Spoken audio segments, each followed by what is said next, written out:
Bob bertanya siapa di antara kami yang siap mengaku, dan 5 menit berikutnya keluarga kami hancur. Kami semua berkumpul di kantor pengacara untuk pembacaan surat wasiat kakek. Rumah pantai itu bernilai 2,3 juta dan semua orang menginginkannya. Ibu, bibi, paman, sepupu, bahkan saudara tiriku yang hampir tidak mengenal kakek muncul dengan pakaian bagus sambil berpura-pura sedih. Pengacara membuka map dan membaca bahwa rumah pantai itu diberikan kepada satu orang ini. Namun sebelum mengungkapkan siapa, seseorang di sini perlu mengaku. Mereka tahu apa yang mereka lakukan. Kalian punya waktu 5 menit. Jika tidak ada yang maju, rumah itu akan disumbangkan. Semua orang melihat sekeliling. Pengacara itu duduk bersandar dan melipat tangannya. 4 menit 50 detik. Hening, lalu kacau. Sepupu kejadian berdiri cepat hingga kursinya menggesek lantai. Baiklah, aku akan mengaku. Dia gemetar. Aku mengaku tempat aku merekam diriku sendiri saat memberikan uang kepada para tunawisma, tetapi apa? Itu hanya konten. Aku punya 13.000 pelanggan. Ibunya tersentak. Aku membagikan video itu di gereja Jades sebelum ada yang bisa bereaksi.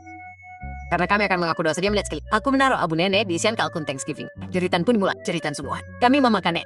Hanya sedikit. Dia selalu berkata ingin menjadi bibi yang membuatku berlari keluar tersedak. Pengacara itu tidak bergeming. Waktu tersisa 4 menit. Paman Steve Braham. Semua orang.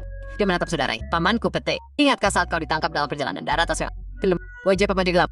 Bagaimana dengan aku yang menaruhnya? Ruangan itu meledak. Paman Pete menjatuhkan kursinya. Aku di penjara selama. Aku kehilangan pekerjaan. Istriku meninggalkanku. Kau tidur dengan pacarku semasa kuliah. Itu tahun 97. Dan aku menunggu selama 3. Balas dendam. Tidak mengenal tanggal kedaluarsa. Paman Pete harus ditahan secara fisik oleh 3 orang. Pengacara itu balik. 3 menit. Saudara tiri sulit saling bertukar pandang. Lalu saudara bicara. Kami telah bersama selama 4 tahun. Saudara tirinya mengangguk. Ibu mereka menolak kau. Tidak, aku bilang kita tidak membiarkan seperti itu. Kau bilang itu akan menjadi ikat. Laya mengangkat bahu. Ibu mereka mulai menangis. Seseorang menjatuhkan kendi air. Tidak ada yang bersihkan. Sepupuku Jerick menunjuk sepupuku Jason. Selagi kita bicara, itu bukan anak paman. Itu anak tukang pos. Bibi Sheila memberitahu saat dia mau. Paman Ray menoleh ke istrinya. Dia mengangkat bahu. Kau sering pergi, Ray. Aku di militer. Paman Ray menundukkan kepalanya. Ethan hanya tertawa. Aku sudah tahu. Menurutmu mengapa kau tidak pernah datang? 2 menit. Pengacara itu mengumumkan. Tak pergi ke rumah sakit anak-anak berpakaian seperti Spiderman. Kabar berat yang sakit bawa saya udah diam. Jadi mereka mengira sekarang. Hanya sekitar 10 menit lalu saya pergi. Tyler, apa-apaan ini? 1 menit. Pengacara itu berteriak. Semua orang anak emas ahli bedah, orang yang dibanggakan ibu di setiap pertemuan klub buku. Dia melonggarkan dasinya. Saya sebenarnya bukan ahli bedah.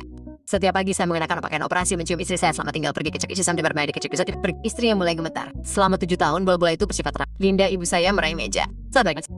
Saya telah menyiap tiket, Bu. Saya punya 40.000 tiket pulas. Linda terengah-engah. Kami punya hipotek Daniel dan saya punya kolam bola. Sepupu saya Megan yang berhasil menurunkan berat badannya tiba-tiba berkata saya memakan kasur saya. Hening. Sepotong.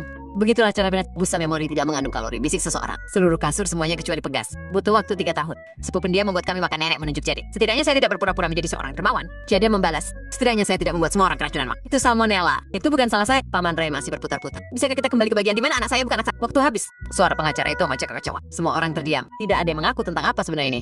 Suara ibu saya serak karena berteriak dan menangis. Apalagi yang mungkin ada. Pengacara itu meraih tas kerjanya dan mengeluarkan sebuah benda kecil. Sebuah kotak gigi palsu. Sebagai lelucon 3 palsu kakekmu sebagai tekan yang lalu. Dia tidak pernah menemukannya. Dia tidak bisa makan makanan padat selama tahun terakhir hidup. Dia hanya ingin tahu siapa yang melakukannya sebelum ini. Ruangan itu menjadi sunyi. Semua orang perlahan berusia terpentang di sudut. Sepupu kecilku Oliver duduk di sana dengan berat badan 146 pound sambil mengunyah roti gulung buah. Dia bahkan tidak mendongak.